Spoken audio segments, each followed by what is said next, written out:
सुप्रभात। 108 उपनिषदों की श्रृंखला में हमारा अगला उपनिषद है राम पूर्वता पिन्योपनिषद। तो यह उपनिषद लगभग 30-35 मिनट तक चलेगा, क्योंकि ये शायद 19 पेजों का है, तो पर छोटे पेज हैं आकार में। तो मैं शेयर करती हूँ आपके साथ।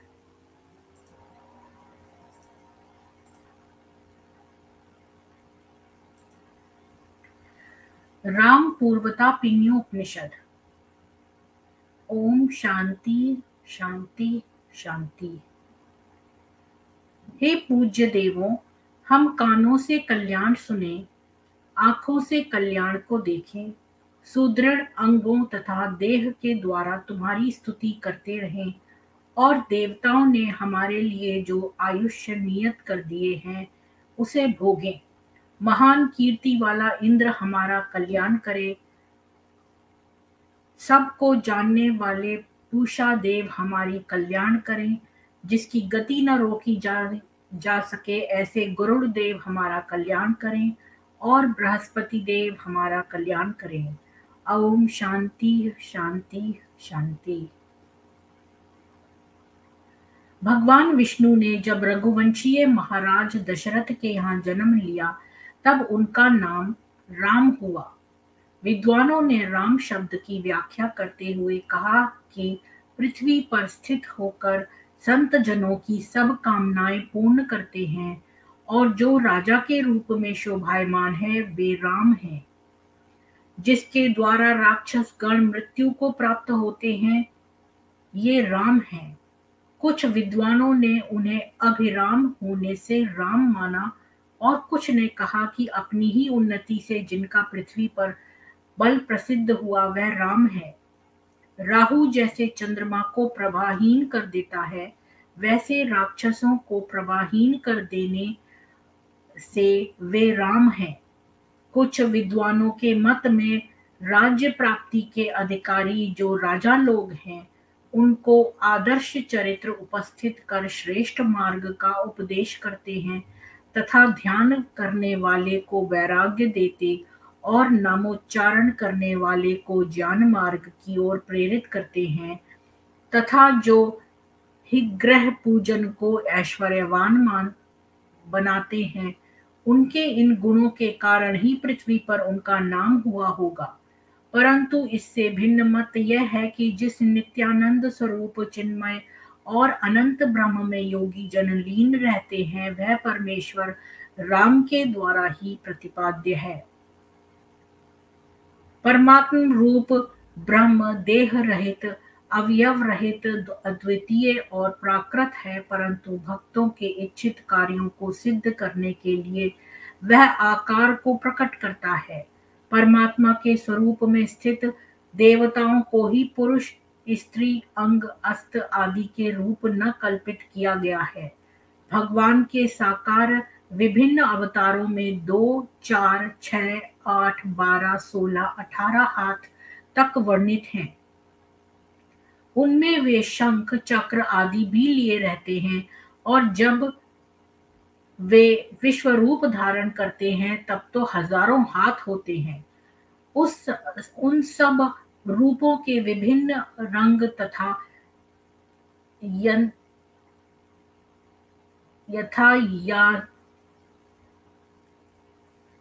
यथा याचन आदि होते हैं। उनके लिए विभिन्न शक्तियों, सेवाओं और शास्त्रों की भी कल्पना होती है। इस प्रकार सूर्य, गणेश, दुर्गा, विष्णु आदि रूपों में पंच भौतिक देह तथा उनके अनुरूप विभिन्न प्रकार की सेना और अनुचर आदि कल्पित हुए हैं।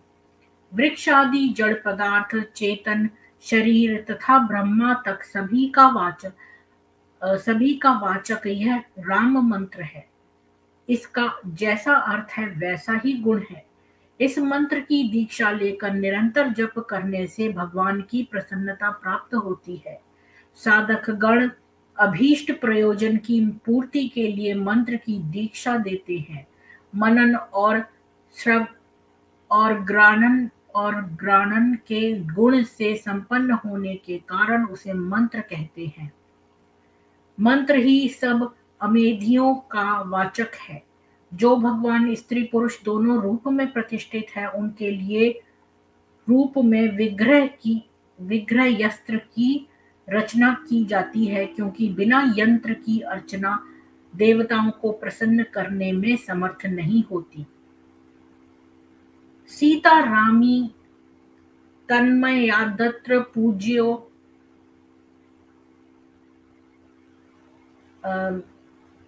साकार होने वाले परमेश्वर स्वयंभू कहलाते हैं, क्योंकि उनके प्रकट करने में कोई कारण रूप नहीं होता,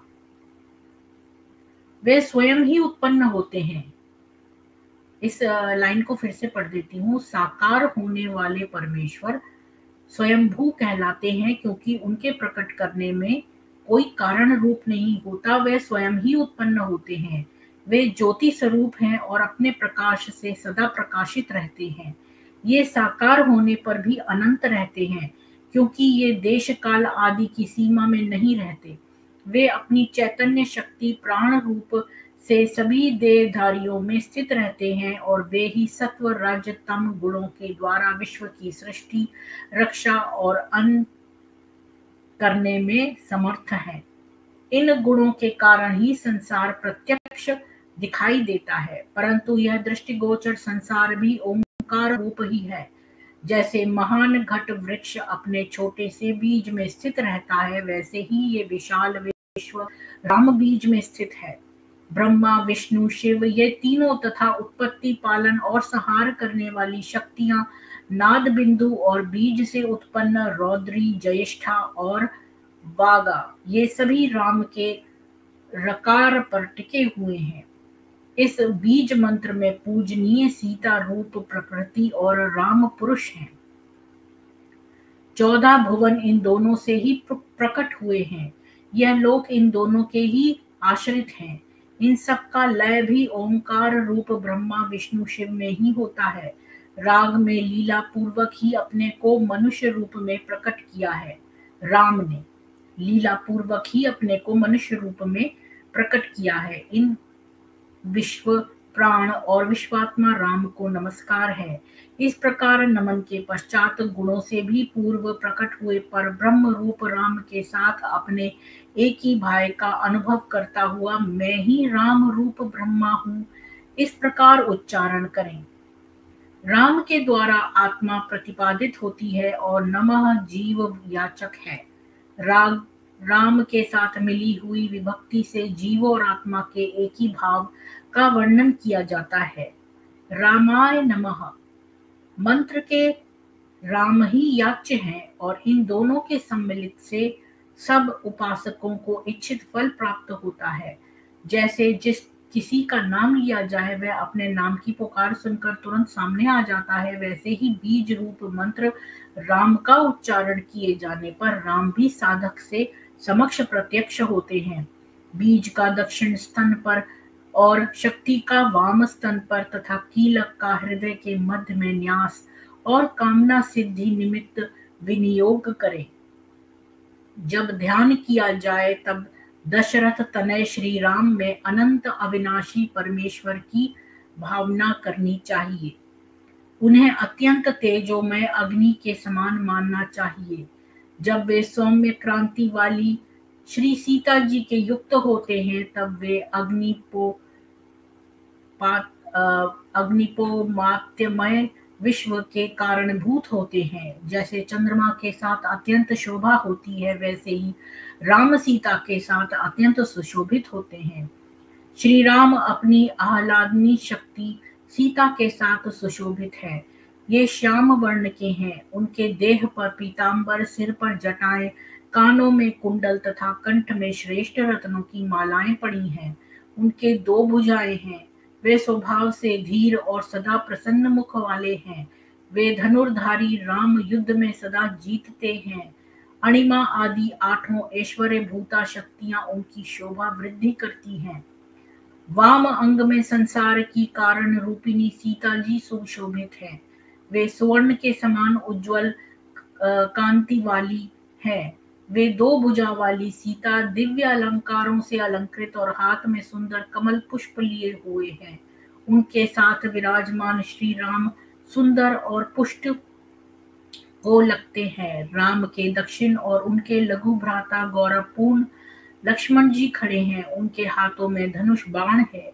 इन तीनों के इस प्रकार प्रतिष्ठित होने से एक सुशोभित त्रिकोण की सृष्टि होती है। राम मंत्र का बीज जैसे राम है, वैसे ही अब उसका शेषांश कहा जाता है। राम शब्द के चतुर्थी रूप में नमः मिलने से राम राम रामाय नमः बनता है। यदि यह षड अक्षर मंत्र सिद्ध हो जाए तो 6 कोण बनते हैं। एक समय की बात है, देवगण भगवान राम के दर्शनार्थ पधारे। उस समय श्री राम कल्प वृक्ष के नीचे एक जटित सिंहासन पर विराजमान थे। देवगण उनके दर्शन कर इस प्रकार स्तवन करने लगे। काम रूप से युक्त माया रूप के धारण करने वाले श्री राम को नमस्कार है।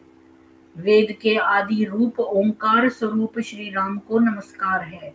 सीता रूप रमा के धारण करने वाले नयनाभिराम एवं आत्मा स्वरूप श्री राम जी को नमस्कार है। श्री राम जी का देह ही जिनका अलंकार है और जो राक्षसों के मारने वाले हैं, जो रावण के लिए मृत्यु रूप तथा कल्याणमय विग्रह से युक्त श्री राम को नमस्कार है।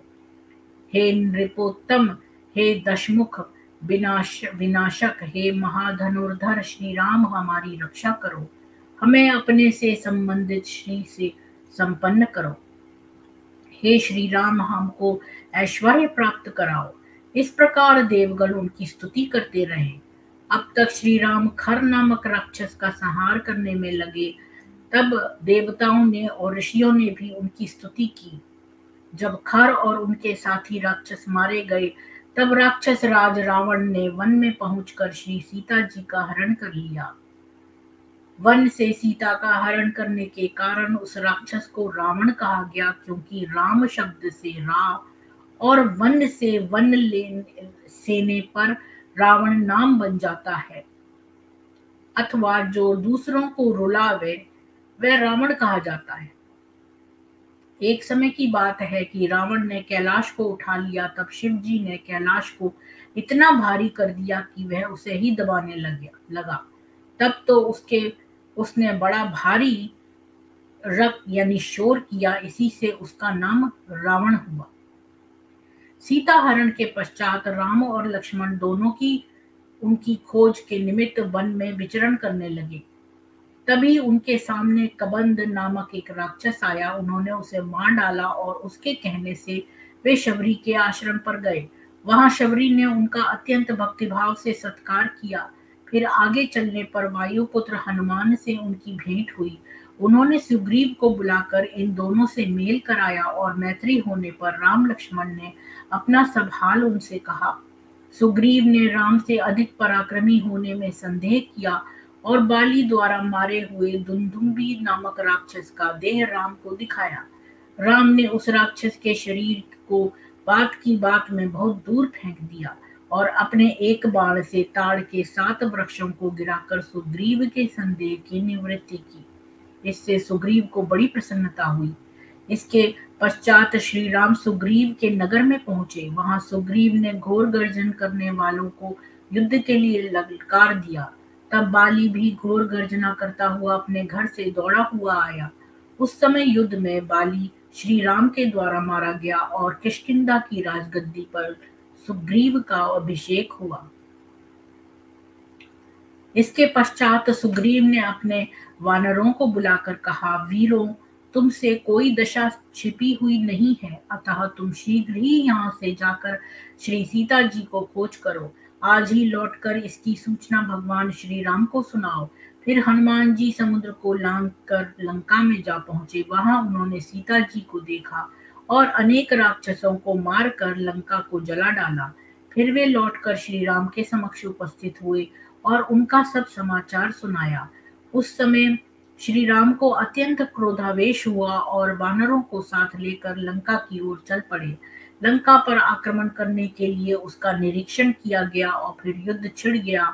लंकापति रावण का भाई कुंभकर्ण मारा गया, फिर इंद्रजीत और रावण भी युद्ध में मारे गए। तब विभीषण को लंका का राज्य देकर श्री राम ने सीता जी को अपने वामांग में प्रतिष्ठित किया और सब वानरों को साथ लेकर अयोध्या की ओर चल पड़े। भगवान श्री राम अयोध्या के राज सिंहासन पर प्रतिष्ठित हो गए। उन धनुर्धर राम का स्वभाव ही प्रसन्न रहने का है। वे सब प्रकार के अलंकारों से अलंकृत हैं। उनके दक्षिण हाथ में ज्ञानमयी मुद्रा और वाम हाथ में तेज को प्रकाशित करने वाली धनुर्मयी मुद्रा स्थित है। इस प्रकार द्विभुज रूपधारी श्री राम स्वयं व्याख्यान मुद्रा में स्थित हो रहे हैं। अब श्री राम के उत्तर भाग पे शत्रुघ्न और दक्षिण भाग में भरत हैं। हनुमान जी श्री राम के सम्मुख करबद्ध खड़े हैं। यह भी त्रिकोण में स्थित है। भरत के नीचे की ओर सुग्रीव तथा शत्रुघ्न की नीचे की ओर विभीषण खड़े हुए हैं। श्री राम के पीछे लक्ष्मण अपने हाथों में छन्न चवर लिए हुए बैठे हैं। भरत शत्रुघ्न के हाथों में ताड़ के पंखे हैं। इस प्रकार लक्ष्मण, भरत, शत्रुघ्न एवं त्रिकोण की स्थिति में हैं। भगवान श्री राम अपने बीज मंत्र वाले दीर्घ अक्षरों के आवरण में घिरे बैठे हैं। भगवान राम के आग्नेय आदि दिशाओं की ओर वासुदेव, संकर्षण, शांति, श्री, सरस्वती, प्रद्युम्न, अनिरुद्ध और रति हैं। श्री राम इनसे युक्त रहते हुए द्वितीय आवरण में घिरे हैं। भरत, शत्रुघ्न, लक्ष्मण, हनुमान, सुग्रीव, अंगद, जामवंत और विभीषण जब श्री राम के साथ होते हैं तब तृतीय आवरण होता है। राष्ट्रवर्धन, अकोप, सुराष्ट्र, धृष्टि, जयंत, विजय, सुमंत और धर्मपाल के सहित भी तीसरा आवरण ही सिद्ध होता है। तब ब्रह्मा, इंद्र, अग्नि, यम, वरुण, वायु, चंद्रमा, निरति, अनंत और ईशान, इन 10 दिक्पालों में श्री राम के आवृत होने पर चतुर्थ आवरण बन जाता है। इन दिक्पालों के बाहरी भाग में आयुध रहते हैं। इसी आवरण में नल आदि बानर भगवान को सुशोभित करते हैं। उसके साथ ही वशिष्ठ और वासुदेव आदि महर्षि भी श्री राम की उपासना में लीन दिखाई देते हैं। पूजा यंत्र का संक्षिप्त वर्णन किया गया। अब उसका निर्देश करते हैं। सब रेखाओं के 2 त्रिकोण बनाकर उनके बीच में पृथक पृथक प्रणव लेने, फिर उन दोनों के मध्य में आद्य बीज लिखें और उसके नीचे जो कार्य सिद्ध करना है उसका उल्लेख करें। साधक का नाम द्वितीयांत हो और आद्य बीज के शीर्ष भाग में साधक का नाम षष्ठ्यंत रहे। फिर बीज के इधर उधर एक कुरु पद का उल्लेख करें। बीज के मध्य भाग में तथा साध्य के ऊपर श्री लिखें। यह सब इस प्रकार लिखने चाहिए कि ये दोनों प्रणों में संपुटित रहें। तत्पश्चात 6 कोणों में दीर्घ स्वर वाले मूल बीज को लिखित करें। फिर एक एक के साथ हृदयाय नमः और शिर से स्वाहा लिखें। कोणों के बगल में श्रीं ह्रीं फलीं क्लीं लिखें और कोण के अगले भाग में हुम के दोनों ओर एम लिखना चाहिए।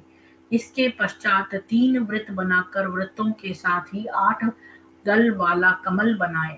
कमल को कमर में 2-2 अक्षरों के क्रम पूर्वक सब स्वर वर्णों को लिखना चाहिए। कमल के 8 दलों में 6-6 वर्ण के क्रम से उल्लेख करें। माला मंत्र के 47 वर्ण पूरे करने के लिए 8वें दल में 5 वर्ण ही रह जाएंगे। ऊपर बताए गए ढंग से पुनः एक कमल बनाकर उसकी 8 पंखुड़ियों पर ओम नमो नारायण मंत्र के एक एक अक्षर को लिखें। उसके केसर में श्री लिखें। उसके ऊपर बाहर पंखुड़ियों का कमल बनाकर उसकी प्रत्येक पंखुड़ी पर द्वादशाक्षर मंत्र का एक एक अक्षर लिखना चाहिए।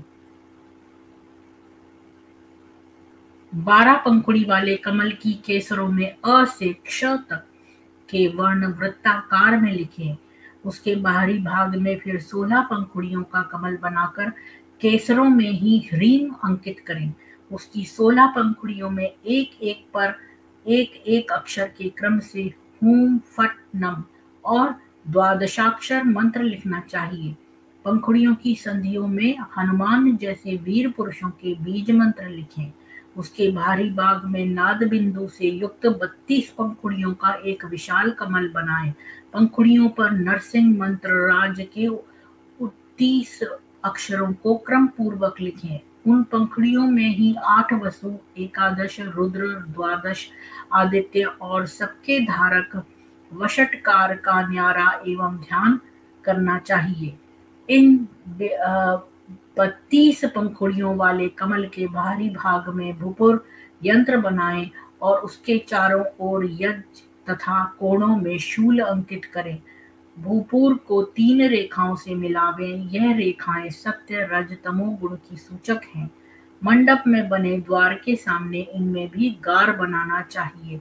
भूपुर में राशि आदि बनाकर भूपुर यंत्र को शेष भाग से युक्त करना चाहिए। भूपुर यंत्र लेखन के पश्चात उसकी चारों दिशाओं में नरसिंह बीज मंत्र और कोणों में 12 बीज मंत्र लिखना चाहिए। अनुग्रह, इंदु, नाद, शक्ति आदि से युक्ताक्षरी मंत्र ही नरसिंह बीज मंत्र है।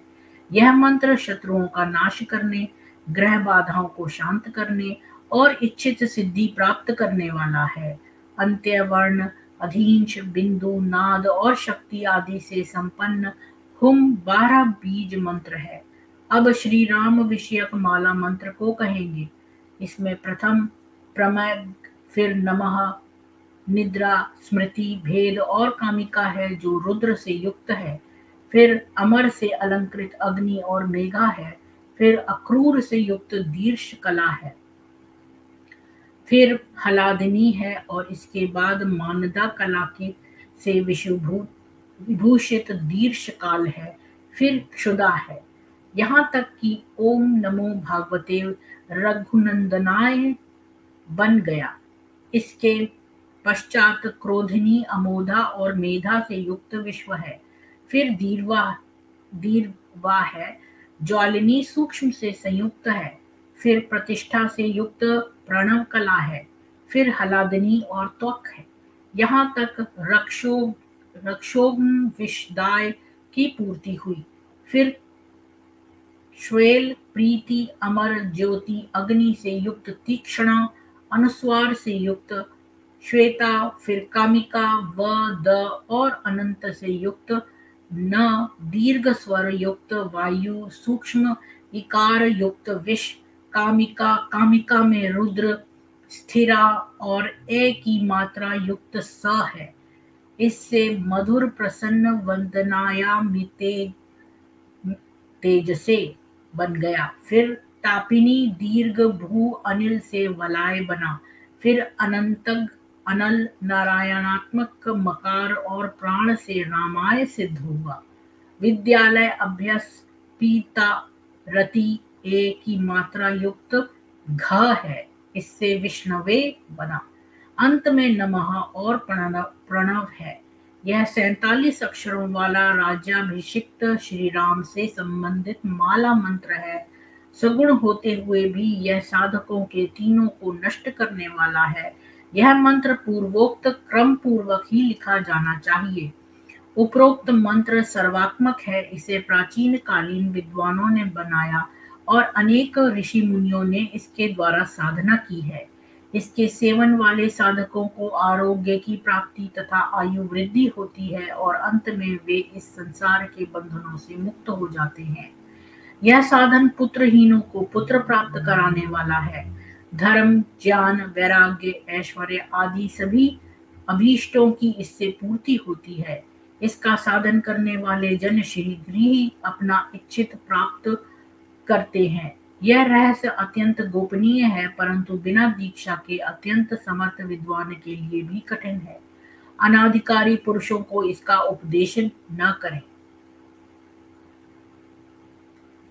द्वार पूजा करके पद्मासन या अन्य आसन लगावें और पंचभूत की शुद्धि करें।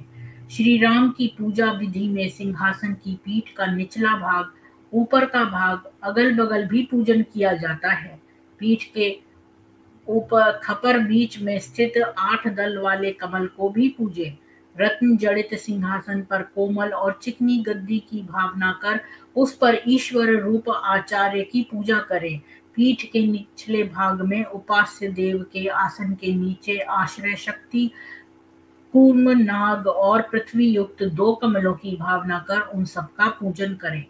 विघ्न, दुर्गा, क्षेत्रपाल और वाणी के साथ आदि में बीज लगाकर नाम के साथ चतुर्थी विभक्ति लगाकर पूजा करें। फिर पीठ के पायों में धर्म, अर्थ, काम, मोक्ष का अग्निकोण आदि ये पूजन कर अधर्म, अनर्थ, अकाम और अमोक्ष को भी पूर्वादि दिशाओं में पूजें। फिर पीठ के ऊपर के मध्य भाग में सूर्य, चंद्र, अग्नि का पूजन करें। यंत्र स्थित सत्य, रज, तम के प्रतीक बीज सहित 3 वृत्तों का भी चिंतन एवं पूजन करें। फिर दिशाओं और कोणों में बने हुए कमल के 8 दलों का पूजन करें। इनमें जो दल मध्य स्थित दिशा में है उनमें आग्नेय कोण में क्रमशः आत्मा, अंतरात्मा, परमात्मा और ज्ञानात्मा की पूजा करें।